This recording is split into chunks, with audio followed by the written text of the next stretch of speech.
ربی شرح لی صدری یسر لی امری واحلل عقدۃ من لسانی یفقہوا قولی۔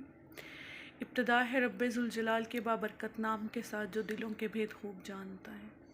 السلام علیکم ورحمۃ اللہ وبرکاتہ۔ اسلام جہاد اور قربانی کا دین ہے۔ ہر وہ کوشش اور ہر وہ سعی جو اسلام کی خاطر ہو وہ جہاد ہے، خواہ ایثار جان کی سعی ہو یا قربانی مال و اولاد کی جد و جہد۔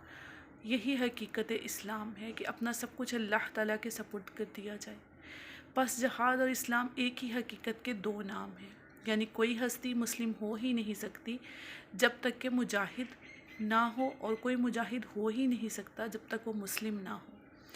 اسلام کی لذت اس بدبخت کے لیے حرام ہے جس کا ذوق ایمانی لذت جہاد سے محروم ہو، اور زمین پر اگرچہ اس نے اپنا نام مسلمان رکھا ہو لیکن اس کو کہہ دو کہ آسمانوں میں اس کا شمار کفار کے زمرے میں ہے۔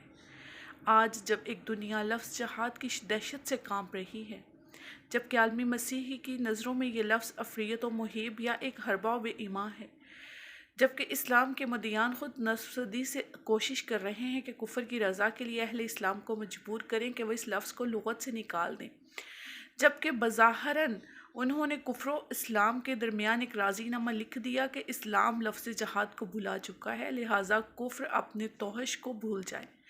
تاہم آج کل کے ملحد مسلمین اور مفسدین کا ایک حزب الشیطان بے چین ہے کہ بس چلے تو یورپ سے درجہ تقریب و عبودیت حاصل کرنے کے لیے تحریف الکلم اور معاوضے کے بعد سرے سے اس لفظ کو قرآن سے ہی نکال دے۔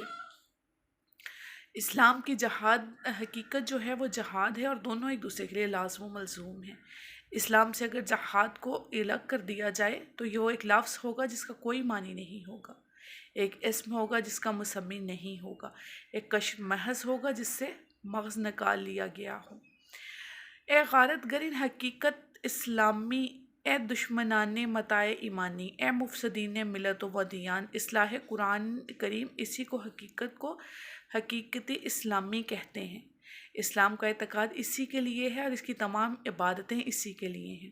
اس کے تمام جسم اعمالی کے روح میں یہی شے ہے، یہی وہ چیز ہے جس کی یاد کو اس نے ہمیشہ زندہ رکھنا چاہا اور عید الاضحیٰ کو یوم جشن و مسرت بنا دیا۔ آج کل جہاد کے بغیر زندگی مکمل ہی نہیں ہے۔ کون سا ایسا شعبہ ہے جہاں پر جہاد ضروری نہ ہو؟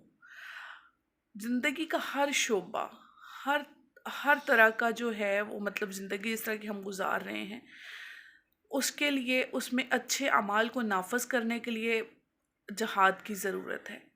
اللہ تعالیٰ ہمیں عمل کرنے والوں میں سے کرے۔ وآخر دعوانا الحمد للہ رب العالمین۔